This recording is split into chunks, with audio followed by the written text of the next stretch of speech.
Hello everyone, I am the young Millennial Budget. Welcome to or welcome back to my channel.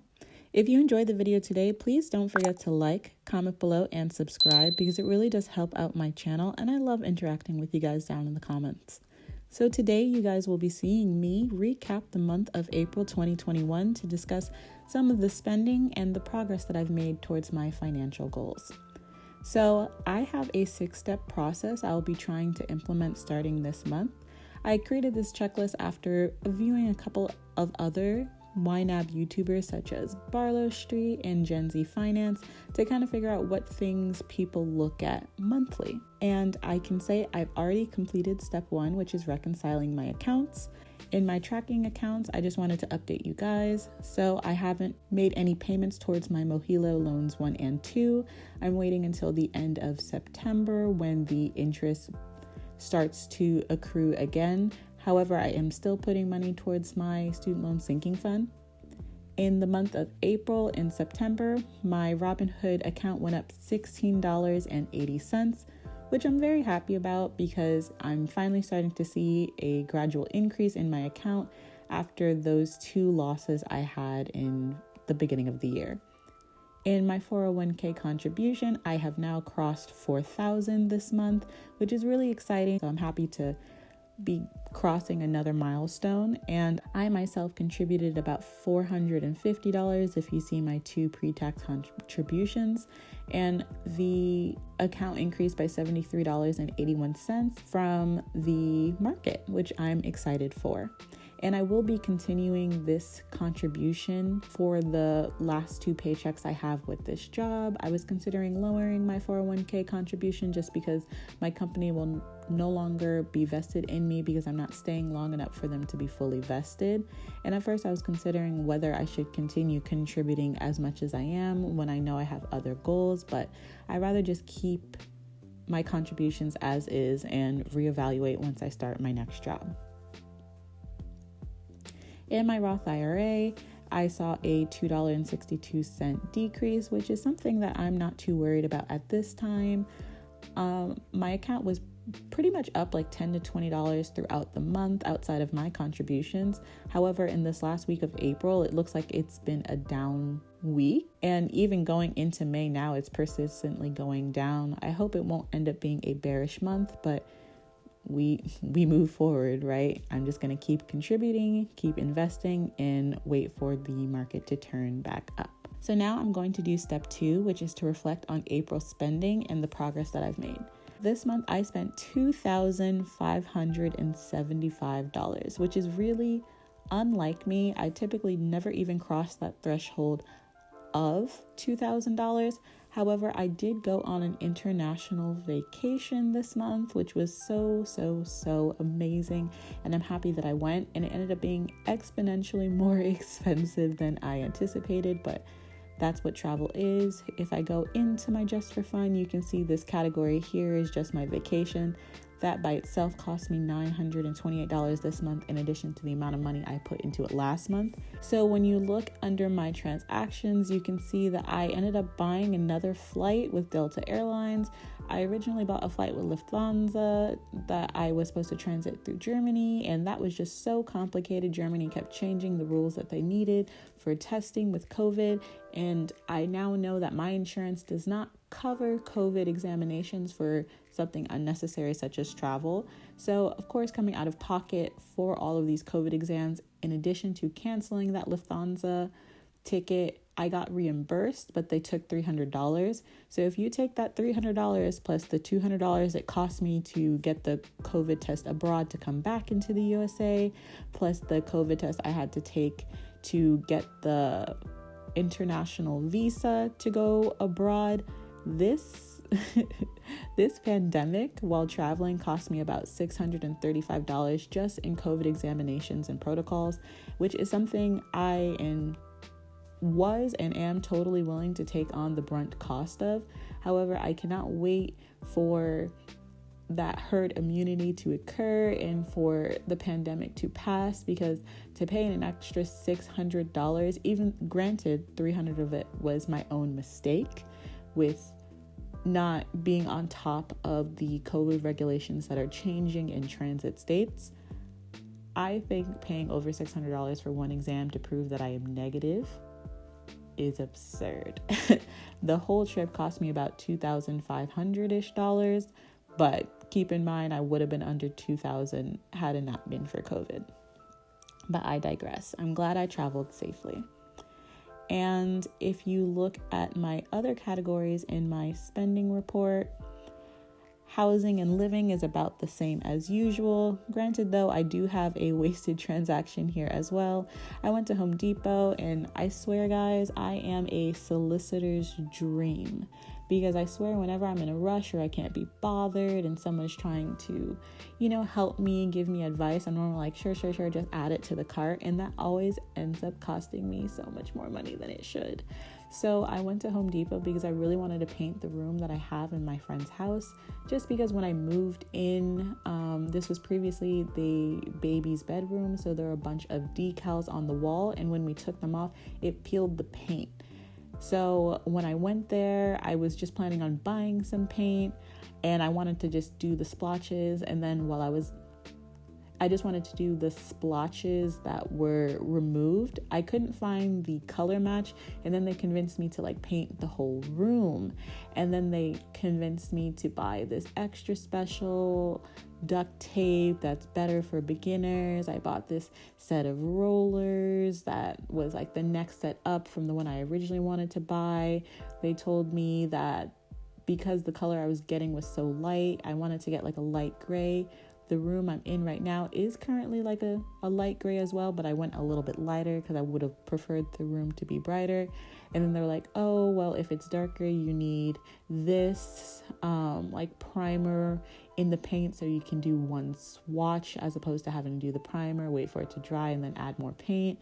And like I said, I'm a solicitor's dream. I felt really overwhelmed with the information and ended up paying $70 for all of this paint, just for me to come home, look through some of the utilities areas in the house, and find that the previous owners of the home had left this giant bucket of old paint.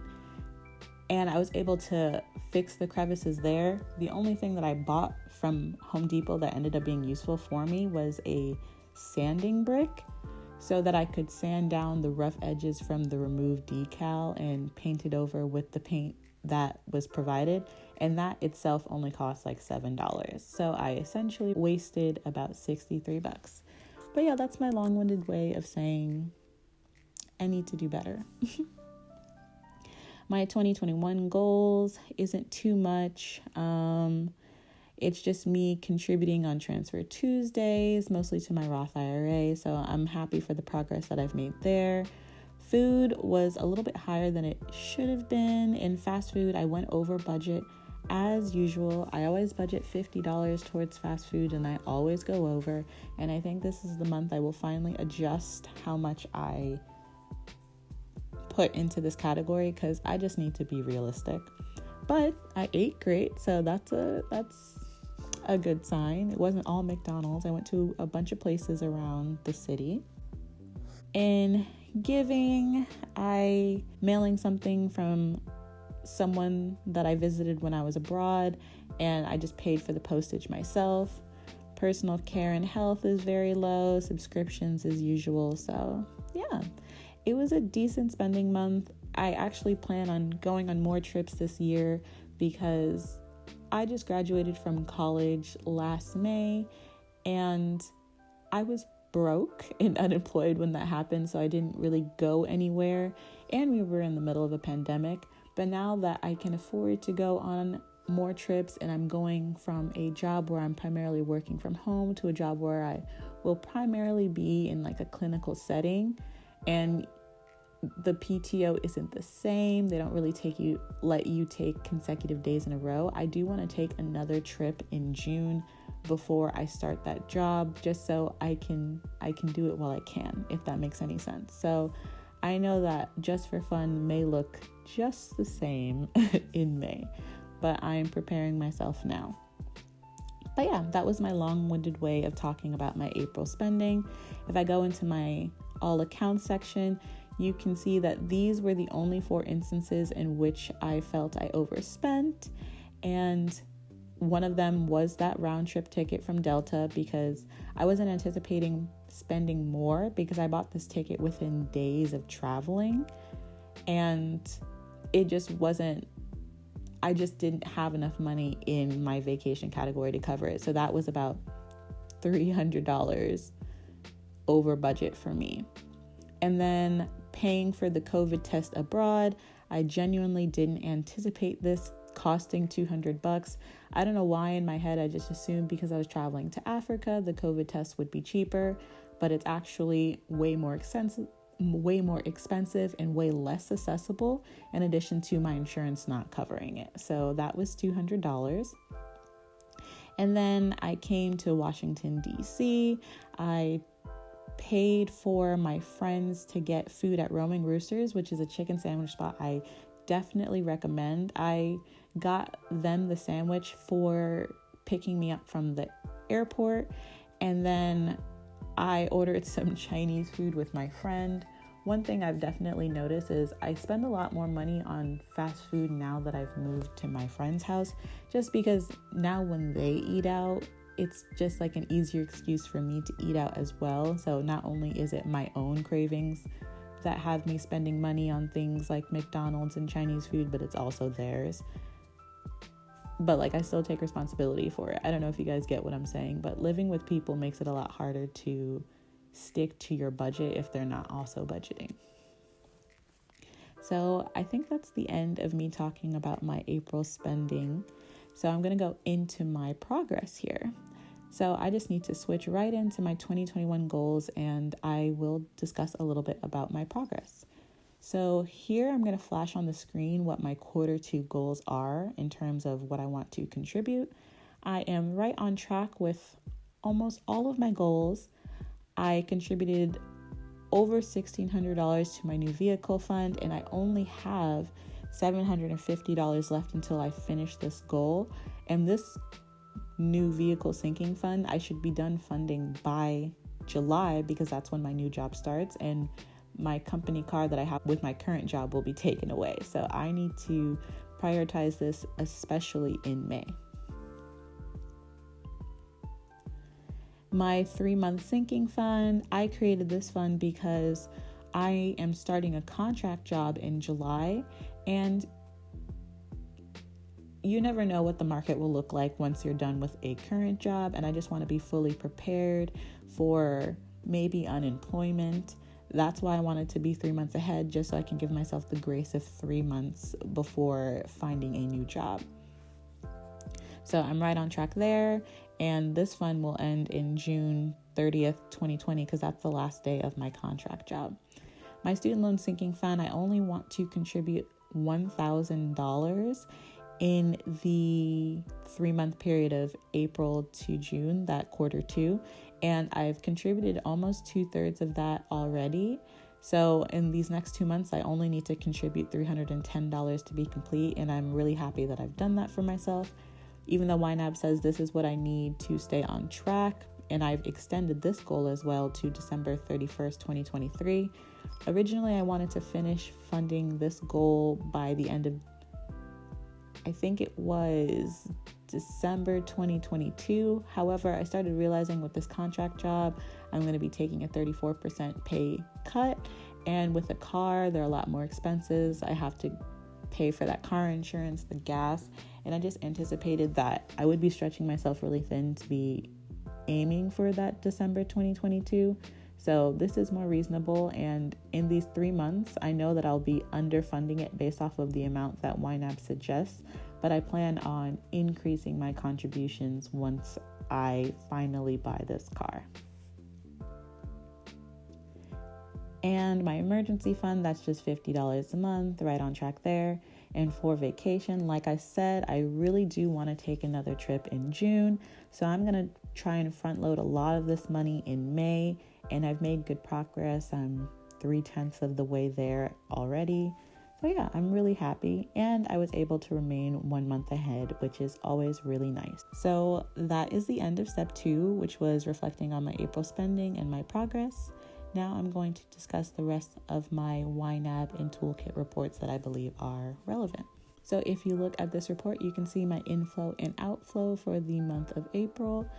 Essentially, I increased my assets by $2,830 this month, which to me, I'm happy for, because though I did have different sources of income and maybe it should have been higher than that, I did take that trip this month. So it's understandable that over $4,000 left my account. When you look at income versus expenses, this is just giving me a whole view of what my typical budget looks like. And like I mentioned before, I did have a couple of different sources of income. Thus, in April, I got my $25 rewards from my credit card. I got my typical amount that I receive in salary.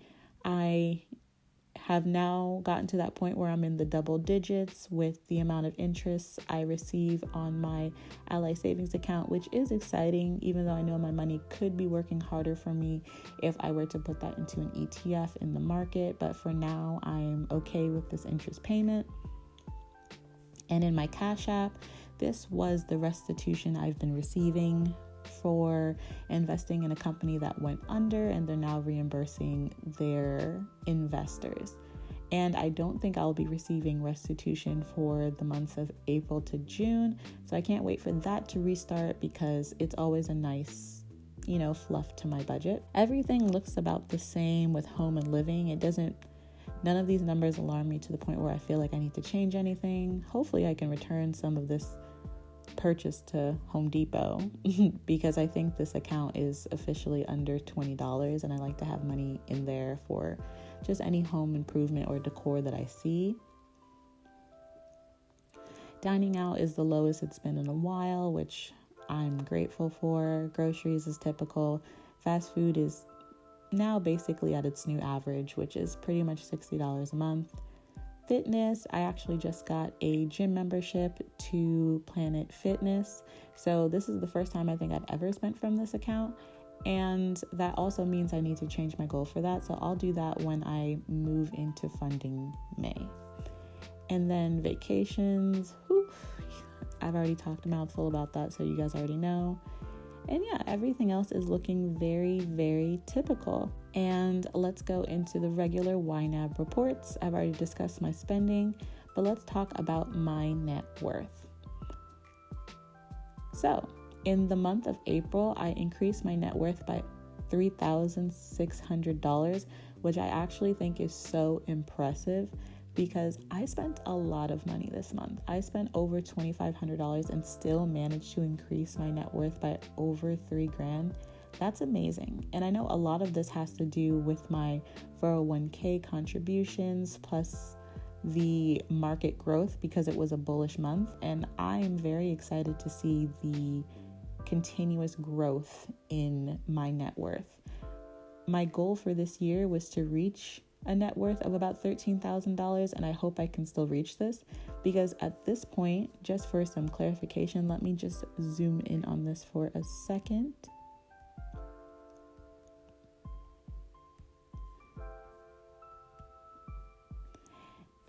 My debts have remained the same, and that's essentially just my Mohilo 1 and 2 loans, but my assets is definitely very inflated at this time. As you may remember, my car sinking fund is over $11,000, and I'm not sure whether I will be keeping the value of my car under my tracking accounts just because a car is a continuously depreciating asset. However, I am planning on buying either a Toyota RAV4 or a Corolla, and Toyotas really do keep their value over time. So I might put that in as an asset and just look up the Kelley Blue Book value quarterly.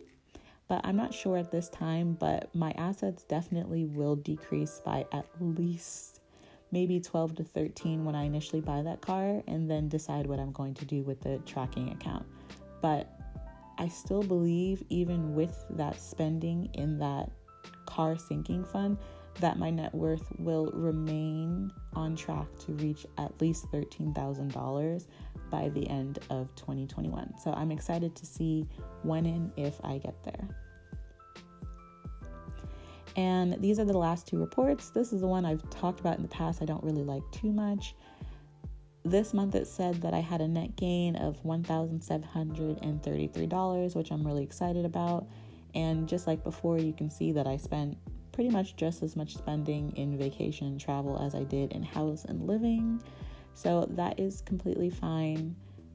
I'm excited for the overall net gain though. So yeah, that is the end of my April recap. I have done the first 3 steps in this recap, and I'm going to make another video where I budget into May and finish my monthly checklist. Thank you guys so much for watching my video. If you like it, please remember to like, comment below, and subscribe. And I look forward to seeing you in a couple days when I finally fund the month of May. Bye.